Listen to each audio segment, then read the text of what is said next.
ತುಂಬ ಚೆನ್ನಾಗಿದೆ ಟ್ರೈನಿಂಗು. ಆಮೇಲೆ ಮೋಸ್ಟ್ ಇಂಪಾರ್ಟೆಂಟ್ ಥಿಂಗ್ಸ್ ಬೇಸಿಕ್ ಯಾವತ್ತೂ ಅಷ್ಟೇ ನಾವು ಯಾವುದೇ ಮಿಷಿನ್ ಶಾಪ್ ಹೋಗಲಿ ಯಾವುದೇ ಮ್ಯಾನುಫ್ಯಾಕ್ಚರಿಂಗ್ ಸೆಕ್ಟರ್ಸ್ ಹೋಗಲಿ basic is most important. Basic ಇಲ್ಲದಾಗ ಏನಾಗುತ್ತೆ ಮ್ಯಾನುಫ್ಯಾಕ್ಚರಿಂಗ್ ಫೇಲ್ಯೂರ್ ಜಾಸ್ತಿ ಆಗುತ್ತೆ. ಅದಕ್ಕೋಸ್ಕರ ಈ ಬೇಸಿಕ್ ತುಂಬ ಅಡ್ವಾಂಟೇಜಸ್ ಇದೆ ಮತ್ತು ತುಂಬ ಕರೆಕ್ಟಾಗಿ ಪಾಯಿಂಟ್ಸ್ಗಳು ಅಥವಾ ಕೆಲವೊಂದು ವಿಷಯಗಳನ್ನು ನೀಟಾಗಿ ಹೇಳ್ಕೊಟ್ಟಿದ್ದಾರೆ.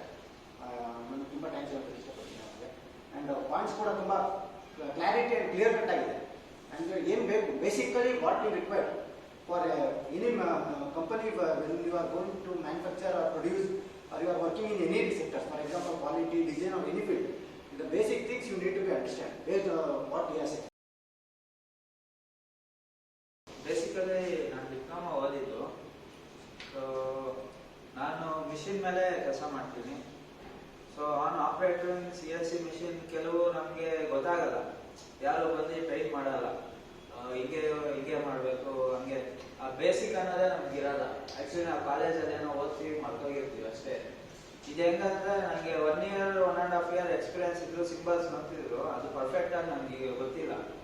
ಇವಾಗ ಒಂದು ಕ್ಲಿಯರ್ ಪಿಕ್ಚರ್ ಬಂತು ಬೇಸಿಕ್ ಏನು ಹೆಂಗೆ ಅಂತ. ಅದೊಂದು ನನಗೆ ರಿವಿಷನ್ ಆಯಿತು, ಮತ್ತೆ ಒಂದು ಕ್ಲಾರಿಟಿ